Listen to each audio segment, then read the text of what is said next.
ये एक छोटा सा सफ़ेद टुकड़ा यदि आप मिट्टी में दबा देते हैं तो आप देखेंगे आपके अपराजिता के छोटे छोटे गमले में बहुत सारी फ्लावरिंग हो रही है।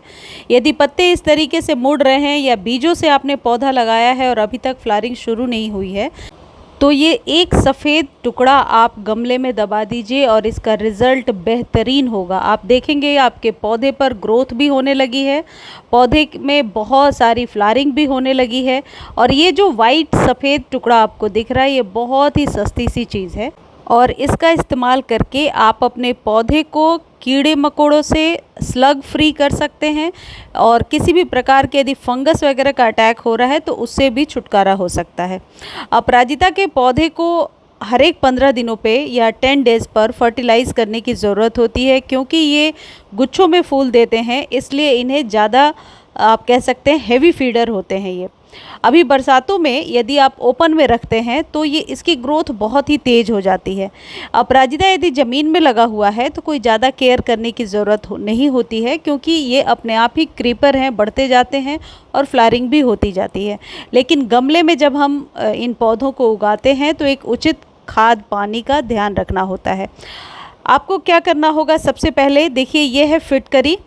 फिटकरी का एक टुकड़ा, ये खाद नहीं है, ये आपके पौधे के लिए आप यूँ कह सकते हैं एक ज़रूरी चीज़ है जो आपके पौधे पर इसके बाद जो भी आप खाद डालेंगे उसको लेने में मदद करेगा और इससे पौधे का जो पीएच स्तर है, जो सॉइल का पीएच स्तर है, वो मेंटेन होता है, जिससे कि आप ज़्यादा से ज़्यादा फूल ले पाते हैं। कभी कभी क्या होता है कि हम फ्लावरिंग लेने के चक्कर में बहुत ज़्यादा फर्टिलाइज़ कर देते हैं, ऐसे में भी पौधे में फ्लावरिंग नहीं हो पाती है। तो किसी भी फर्टिलाइजेशन के बीच में 10 to 15 डेज़ का गैप रखिए। ये उन लोगों के लिए है जो बार बार लिखते हैं कि कल खाद दिया था, क्या आज फिर ये वाली खाद दे दें। किसी भी खाद के लिए 10 से 15 दिन का गैप ज़रूर मेंटेन कीजिए, अदरवाइज़ कोई फ़ायदा नहीं होगा। अब आपको क्या करना है, फिटकरी के इतने छोटे से टुकड़े को आप सॉइल में दबा सकते हैं, क्योंकि बरसातों में आप ये वीडियो देख रहे हैं और मिट्टी ऑलरेडी गीली है, तो फिर आप इस टुकड़े को सॉइल में दबा दीजिए। और यदि आप ऐसे टाइम में इसको दे रहे हैं जब ड्राई है बहुत सॉइल, तो इसको पानी में भिगोइए, पानी अपने अकॉर्डिंग ले लीजिए और फिर उसके पानी को गमले में डाल दीजिए। ये जो फिटकरी है, अब ये किस तरीके से काम करेगा ये भी मैं आप थोड़ा सा आपको बता देती हूँ। यदि आपके पेड़ पौधे में चींटी या कीड़े लग रहे हैं तो आप इसका इस्तेमाल कर सकते हैं।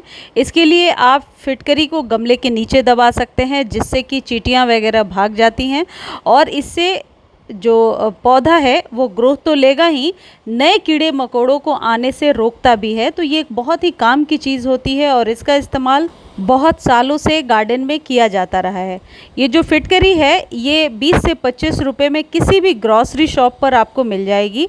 इसका ओवरडोज आपके पौधे को ख़राब कर सकता है, तो ये बात ध्यान रखिए कि जितना छोटा टुकड़ा मैंने आपको दिखाया है, 1 इंच से भी कम वो टुकड़ा था, वही सॉइल में दबाना है यदि 8 से 12 इंच के बीच का कंटेनर है। और यदि ज़मीन में आप इसको ये देना चाहते हैं तो पाउडर फॉर्म में इसको पाउडर बना लीजिए, तब 3-4 चम्मच सॉइल के नीचे दबा दीजिए, रूट्स के पास नहीं, जड़ों को छोड़कर। देखिए ये पौधा जो है ये बीजों से उगाया था मैंने और अब इसमें इकट्ठे 4-4, 5-5 कलियां बन रही हैं। अब इसके सूखे हुए फूलों का क्या करना है, और पौधों की तरह ही और फूलों की तरह ही स्पेंट फ्लावर्स को निकालना ज़रूरी होता है।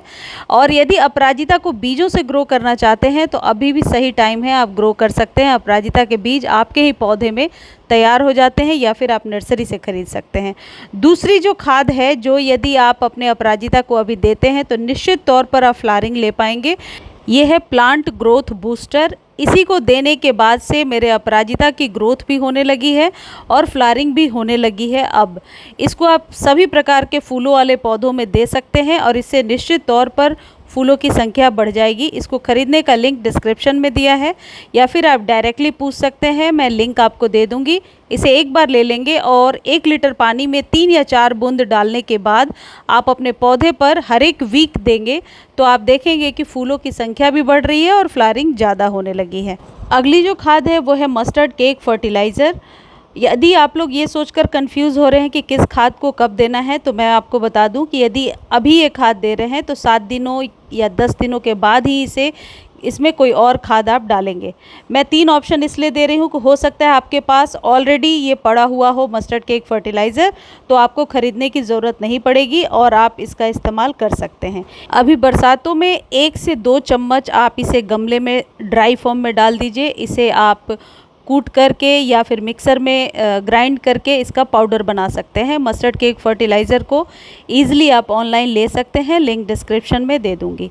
ये केक फॉर्म में लेना ही सही होता है। और यदि आपके यहाँ बारिश नहीं हो रही है या ये वीडियो आप तब देख रहे हैं जब बरसात का टाइम नहीं है, तो आप इसे रात भर पानी में भिगोएंगे, फिर अगले दिन उस पानी को यूज़ करेंगे। लेकिन मेक श्योर कि पानी जो है वो थिक नहीं होनी चाहिए, गाढ़ी नहीं होनी चाहिए, पतली होनी चाहिए।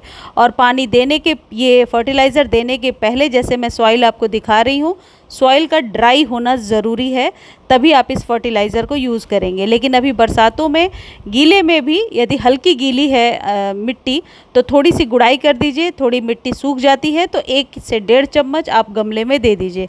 इसका इस्तेमाल हर एक 15 दिनों पर कर सकते हैं और इसका रिज़ल्ट बहुत ही अच्छा होता है क्योंकि ये ऑर्गेनिक तरीका है। तो इस तरीके से आप अपने अपराजिता को टाइम टू टाइम फर्टिलाइज़ करते रहिए, जिससे कि आप ज़्यादा से ज़्यादा फूल ले पाएँ। बरसातों में अपराजिता को तभी पानी दीजिए जब ऊपरी लेयर आपको ड्राई नज़र आए, लेकिन गर्मियों में अपराजिता को डेली वाटरिंग की ज़रूरत है और सर्दियों में 1 या 2 दिन गैप करके आप पानी दे सकते हैं। इसे बुशी बनाने के लिए इसका ट्रिम करना बहुत ही ज़रूरी होता है। अभी बरसात में और स्प्रिंग सीज़न में आप इसकी हल्की ट्रिमिंग प्रूनिंग कर सकते हैं। जैसा कि मेरे ये मांडेविला का पौधा आपको दिख रहा है, ये बहुत ही घना हो गया है, तो थोड़ा सा ऊपर से पिंच कर देंगे या कट कर देंगे 1-1, 2-2 इंच, तो पौधा न्यू ब्रांचेस निकालेगा और ज़्यादा घना हो जाएगा। मुझे उम्मीद है ये वीडियो आपको अच्छी लगी होगी। धन्यवाद।